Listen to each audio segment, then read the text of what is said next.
Hi, people of Reddit. I'm Whitney, 18, female, and my bully parents are finally getting justice for what they did, and I am happy about it. To give you a little backstory, let me tell you about my mom, Eleanor, 48, female, and dad, Max, 51, male.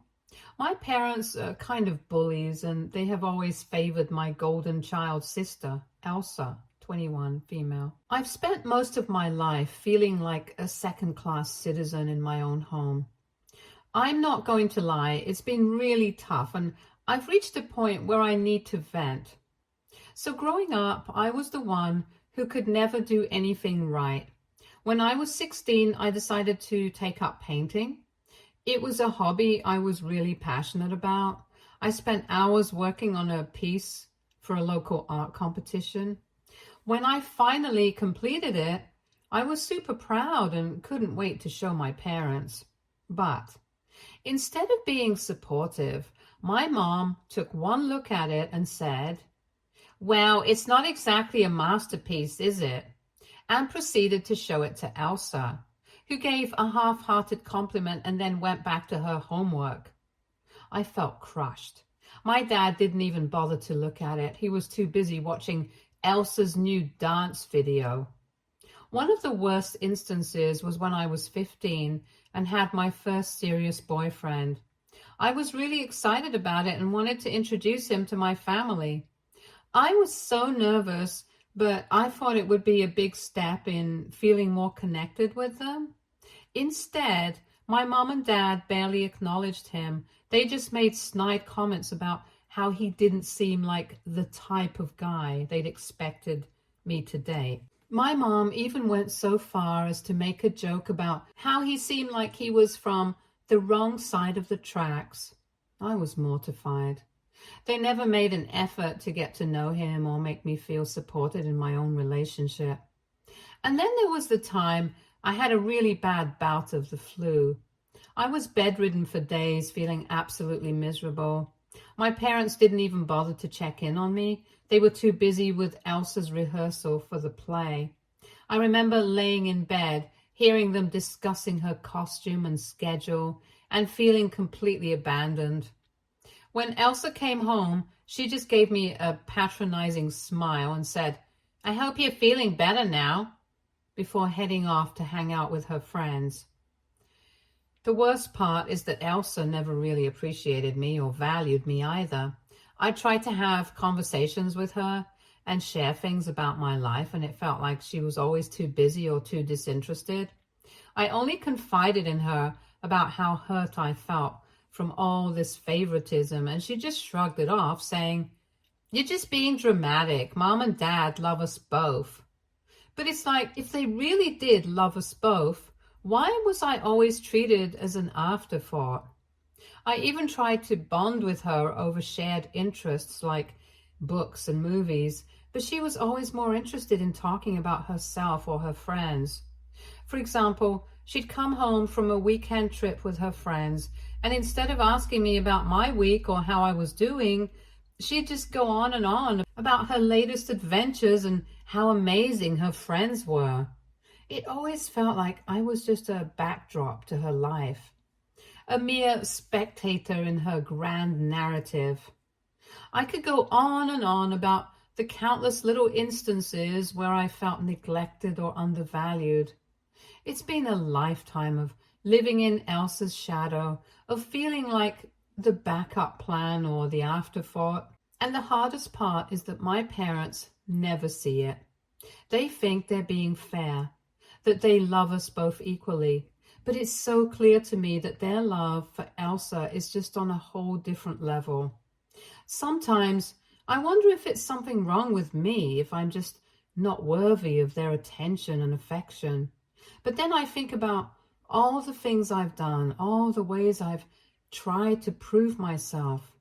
And it's like, no matter how hard I try, it's never enough. I've even tried to talk to my parents about it, but they just dismiss me or tell me I'm being overly sensitive.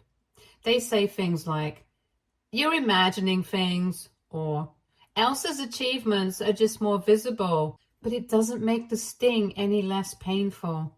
So 2 days ago was my 18th birthday. For context, Elsa and my birthday are just 1 day apart, so you can imagine how our family celebrations typically go. Growing up, I've always had this sinking feeling that my birthday was just overshadowed by Elsa's. But this year, I decided to keep things simple.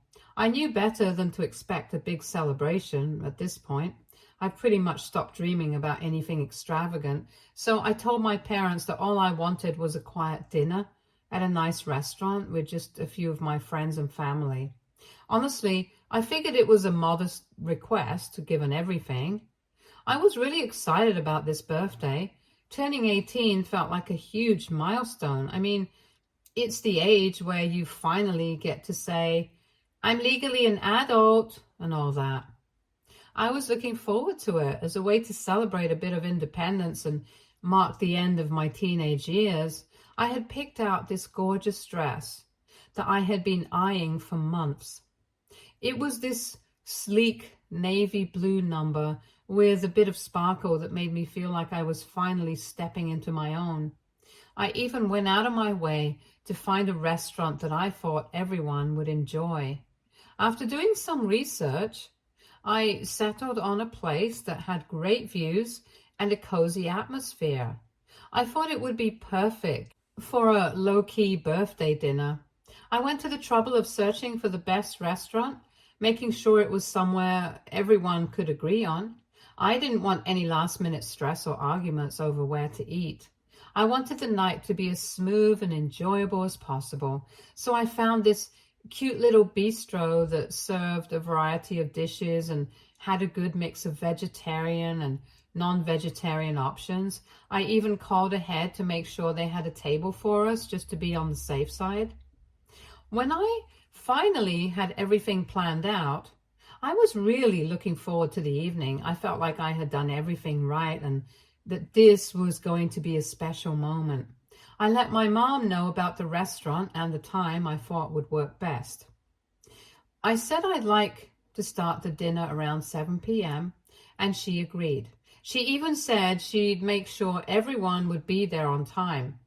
I was so relieved that at least one part of this whole process seemed to be coming together smoothly. In the days leading up to my birthday, I was buzzing with excitement. I got everything ready, the dress, the shoes, and even a little bit of makeup. I wanted to feel good and look my best for the occasion. I was hoping that this year, despite the usual overshadowing, I could actually enjoy my birthday for once. It was a small personal celebration, but exactly what I wanted. No big parties, no extravagant decorations, just a nice, intimate dinner with people I care about. I thought this would be a chance for my family to show a little appreciation for me too. It felt like a reasonable expectation given how little I had asked for. I reached the restaurant at 6:45 and waited outside for 15 minutes because I didn't want to go in early and seem too eager. I figured I'd be polite to give everyone a little leeway to arrive, especially since it was my special day. I wanted to make sure everything was perfect.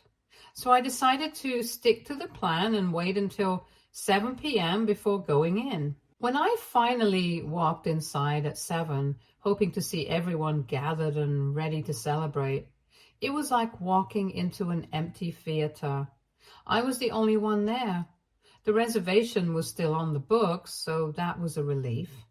But the hostess gave me a look of surprise when she saw me standing alone. She kindly led me to my table, which of course was beautifully set and ready, but it felt more like a stage for a solo performance than a cozy dinner with friends and family. The waiter came over almost immediately and asked if I'd like to order something while I waited. I was feeling a bit awkward and didn't want to start eating or drinking alone, so I told him no, that I prefer to wait for the rest of my party. He seemed understanding, though I could tell he was a little puzzled by the fact that no one else had arrived. I hoped it was just a matter of a few minutes delay.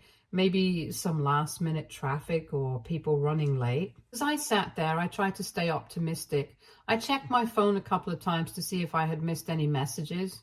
Maybe someone was stuck in traffic or there was a mix-up with the timing. I kept looking towards the entrance, hoping to see familiar faces walk through the door. The restaurant was starting to fill up with other patrons, and I felt increasingly self-conscious sitting there alone, wearing my special dress, with no one to share it with. The minutes dragged on, and I was beginning to feel a knot in my stomach.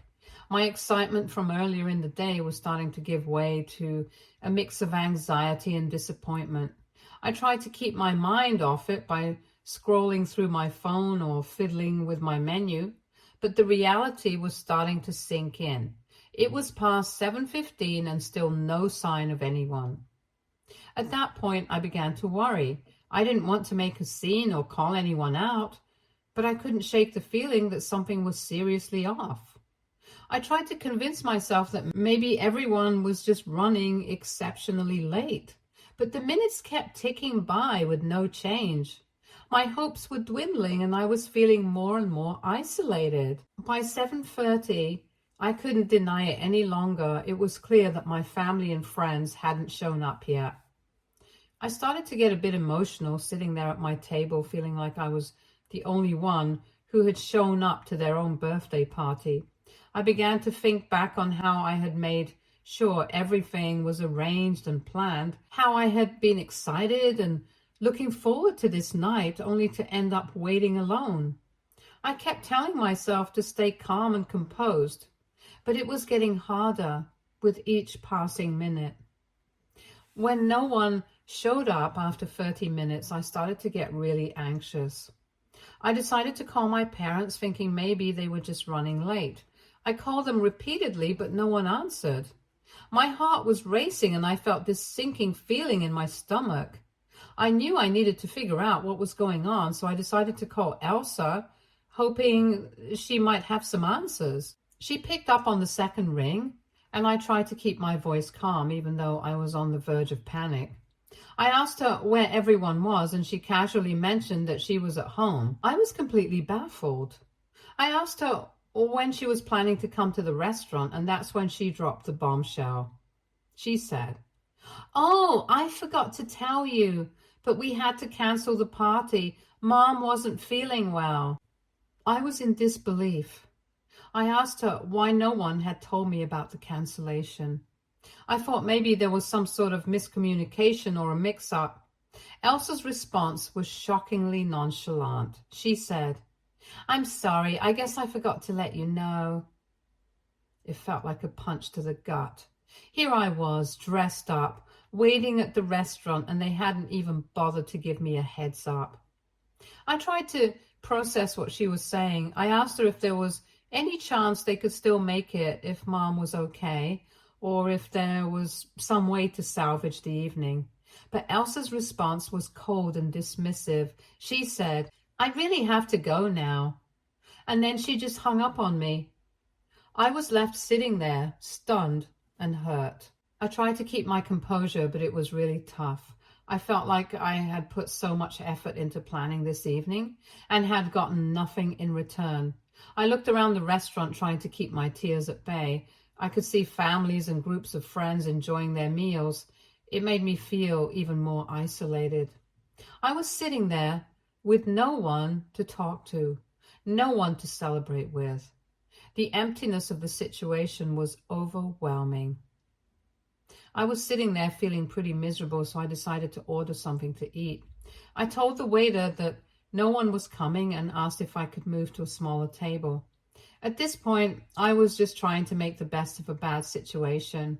I ordered a simple meal, not really caring much about what I ate, and pulled out my phone to pass the time. As I was scrolling through my feed, trying to distract myself from the growing sadness, I noticed someone walking through the restaurant's entrance. I looked up, and to my shock, it was my grandfather. I hadn't expected him to come, especially since I thought my mom had uninvited everyone. I was genuinely surprised and honestly relieved to see a familiar face. He walked over with a warm smile and said, "Happy birthday." I felt a rush of emotion as he came closer. I stood up and gave him a big hug.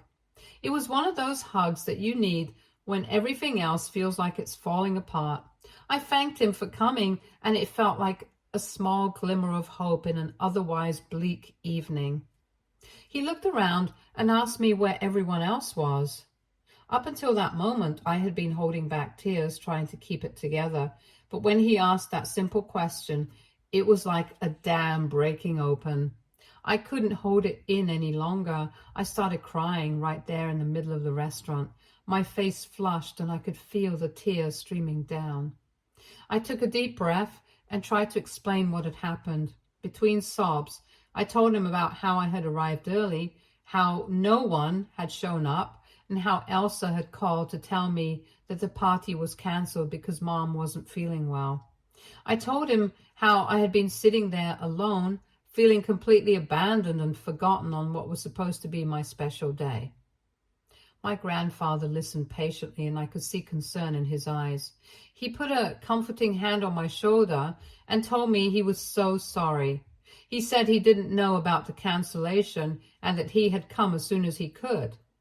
It was clear he felt bad about the situation, and his presence was a much-needed comfort. We chatted as we waited for my food to arrive. He shared some stories from his day and made a few jokes to lift my spirits. It wasn't the lively birthday dinner I had imagined, but his company made it feel a bit more like a celebration. As we talked, I felt a sense of relief. Even though my family had let me down, at least I wasn't completely alone. When the food finally arrived, it was hard to fully enjoy it. The earlier events had left me a bitter taste, and I found myself picking up my plate more out of habit than hunger. My grandfather, ever the trooper, made sure to keep the conversation light and engaging. He kept me company and made the best of the situation. My grandfather drove me home, and I was still feeling pretty raw from the evening. When we arrived, I just wanted to crawl into my room and shut out the world. I didn't say anything to my parents. I just went straight to my room and closed the door behind me. I was hoping for some peace and quiet after the emotional roller coaster of the night. A few minutes later, though, I was jolted from my thoughts by the sounds of screaming coming from the living room. I was a bit startled and worried, so I decided to go downstairs to see what was going on. As I made my way down the stairs, the shouting got louder and more intense, and when I reached the bottom, I saw my grandfather and my mom in a heated argument. My mom was yelling, asking my grandfather how he could do this to them. Her voice was full of anger and disbelief. I was completely confused. I had no idea what they were fighting about. I stood there trying to make sense of the situation, and it was clear that this was more than just a simple family squabble.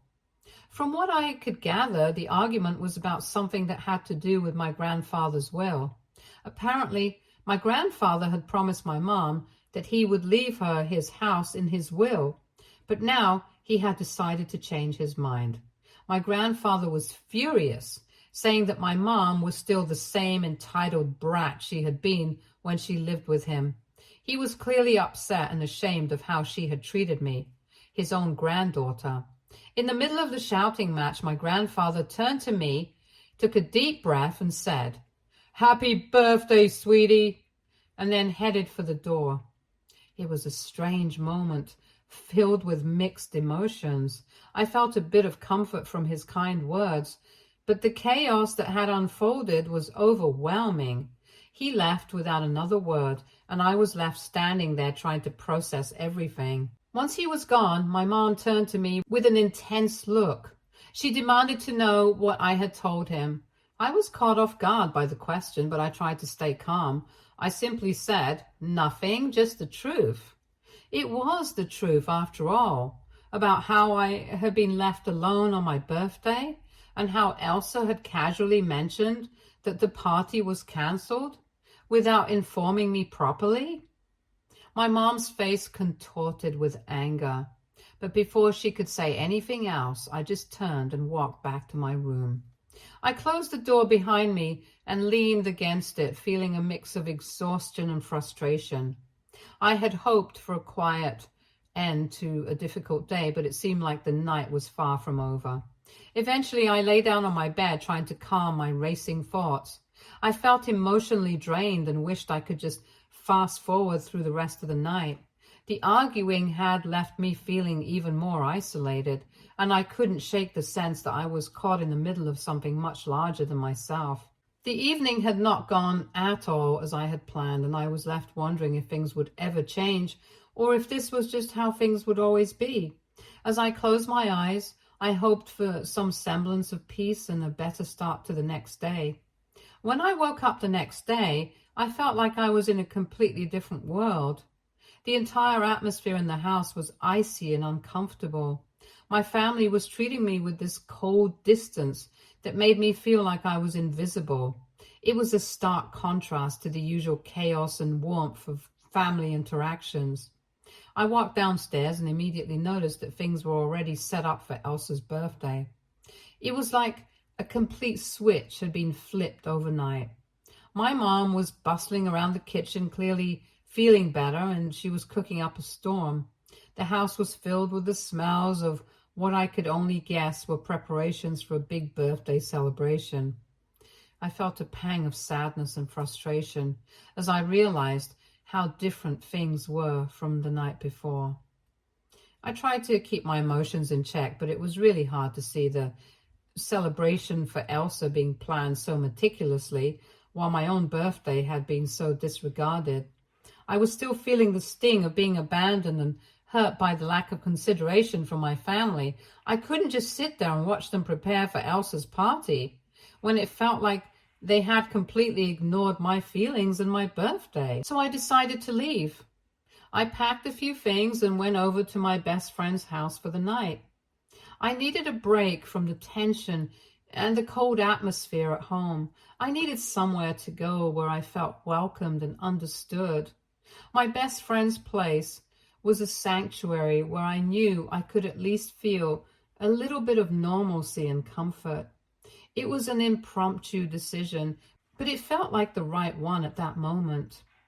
The weird part was that even after I left, my mom didn't even bother to call me. There was no text, no call asking me to come back for Elsa's birthday. It was like my absence didn't matter to them at all. That was a huge blow to my already bruised feelings.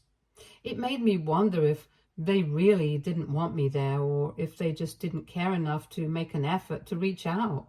So now I'm sitting here at my best friend's house, writing this post, trying to make sense of everything that's happened. I'm feeling a mix of anger and sadness. That's been hard to shake off. It's frustrating to feel so disregarded by the people who are supposed to be closest to me. I'm trying to figure out how to deal with these emotions and how to move forward.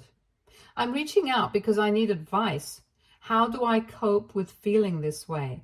How do I stop being so angry and sad about what's happened? I want to find a way to heal from this and not let it consume me. Any advice or words of encouragement would really mean a lot right now. Thanks for listening to my story. Update 1. Hi everyone, I've got quite the update for you. I've been kicked out of my house. Yeah, it sounds as dramatic as it feels. It's only a few weeks until I'm supposed to head off to college, but apparently my parents couldn't wait that long. The craziest part? It all started over me not doing the dishes. So here's how it went down. I hadn't gotten around to doing the dishes one night and my mom completely lost it. She started railing at me about how ungrateful and entitled I am, how I never help around the house and all that jazz. It felt like she was blowing it way out of proportion. I tried to explain that I had been really busy with preparations for college and it was just one night, but instead of calming down, she just got angrier. Well, I lost my patience too. I snapped back and told her exactly how I felt about the way they've treated me over the years, how I've always been the one overlooked, how my birthday was just another example of their disregard. I aired out everything I'd been bottling up for years, and once it was out, I couldn't hold back.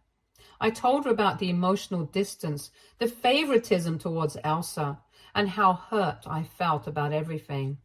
As you can imagine, that didn't go over well. Things got really heated and my mom's face turned bright red, and she screamed at me to get out. I was stunned but not surprised. I'd seen this coming for a while now, though I didn't expect it to be triggered by something as mundane as the dishes. I didn't wait around for any more drama. I grabbed a bag, threw in a few essentials, and just left. I didn't even bother with a big goodbye or explanation. I was too upset and needed to get out of there before things got even worse. I told my mom I'd come back for my stuff when I was heading to college, but for now, I needed to be somewhere else.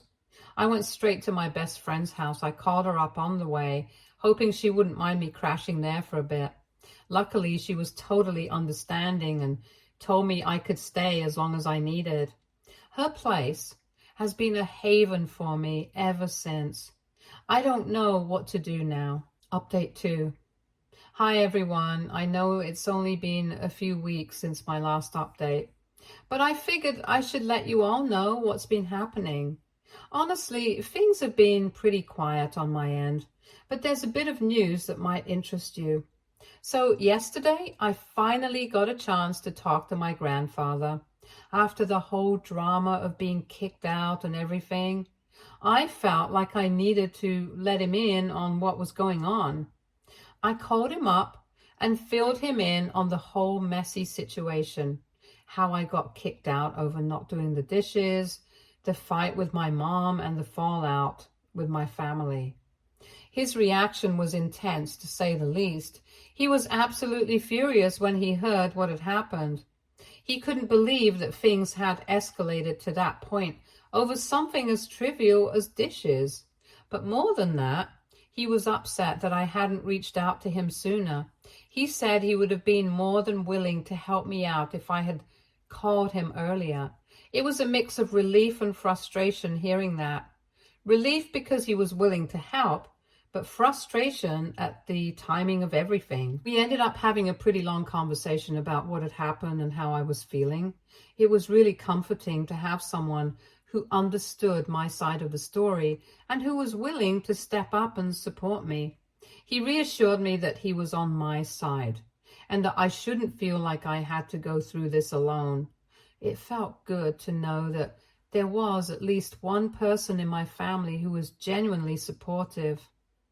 My grandfather has decided to come over the day after tomorrow to help me get my stuff from my parents' house. It's a huge relief to know that I won't have to deal with this by myself. He's going to help me pack up everything I need for college and get it all sorted out. I'm honestly a bit nervous about going back to the house and facing my parents again, but having my grandfather there makes me feel a lot more confident. Update 3. Hi everyone. So I've got another update for you, and unfortunately it's a pretty rough one. Yesterday was supposed to be the day when I finally got my stuff from my parents' house with the help of my grandfather. However, things took a really terrible turn. When we arrived at my parents' house, I was shocked to find that almost all of my belongings were gone. It turned out that they had either thrown away or donated pretty much everything. All that was left were a few old notebooks. I couldn't believe my eyes. It felt like a total violation of my personal space and belongings. I was at a loss for words. Naturally, I confronted my parents about it. I asked them what had happened to my stuff and if they knew where it all went. Their reaction was to laugh at me. They actually laughed. It was like they found my distress amusing. I was stunned and heartbroken.